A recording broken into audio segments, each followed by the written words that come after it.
Hello everyone. Last time मैंने New Zealand की green list के बारे में बात की थी, तो आज इस वीडियो में समझते हैं कि न्यूजीलैंड की ग्रीन लिस्ट क्या है।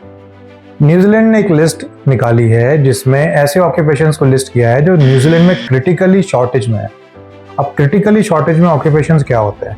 क्रिटिकली शॉर्टेज में ऑक्यूपेशंस वो होते हैं जिसमें number of jobs available in the country ज़्यादा होती है और नंबर ऑफ इंडिविजुअल्स जो उन जॉब्स को कर सकते हैं वो कम होता है। इसलिए वो फॉरेनर्स को इन्वाइट करते हैं कि वो न्यूजीलैंड में आए और उन जॉब्स को करे और उन शॉर्टेज को पूरा करे। न्यूजीलैंड इस लिस्ट को इसलिए लेकर आई है क्योंकि वो अपने एम्प्लॉयर्स को ये चाहती है कि बहुत इजी एक स्ट्रीमलाइन प्रोसेस मिल जाए ताकि वो इंटरनेशनल फॉरेन स्किल वर्कर को हायर कर सके। और न्यूजीलैंड ने इस ग्रीन लिस्ट को 2 टीयर्स में डिवाइड किया है।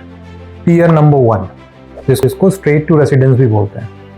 अगर आप फॉर एग्जाम्पल मैकेनिकल इंजीनियर हैं, IT में काम करते हैं, नर्स हैं, मिडवाइफ हैं या कोई भी high and well paid job में इंडिया में काम करते हैं, तो आपको सिर्फ एक एग्रीगेटेड एम्प्लॉयर से न्यूजीलैंड में जॉब लगवानी है और immediately on the basis of your education, qualification, IELTS score and some other things आप straight away even from outside of New Zealand में PR अप्लाई कर सकते हो।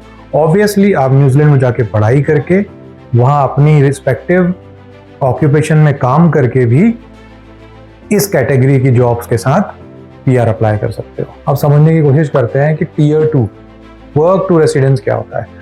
वर्क टू रेसिडेंस में ये होता है, फॉर एग्जाम्पल आप वर्क परमिट पर हैं, पोस्ट स्टडी वर्क परमिट में है न्यूजीलैंड में and you are working in one of the listed categories for more than 2 years. आपने 2 ईयर्स कंप्लीट कर लिए हैं। 2 ईयर्स कंप्लीट करने के बाद आप न्यूजीलैंड में उस कैटेगरी में काम करते हुए अपनी PR एप्लीकेशन को फाइल कर सकते हो और न्यूजीलैंड में PR बहुत आसानी से ले सकते हो।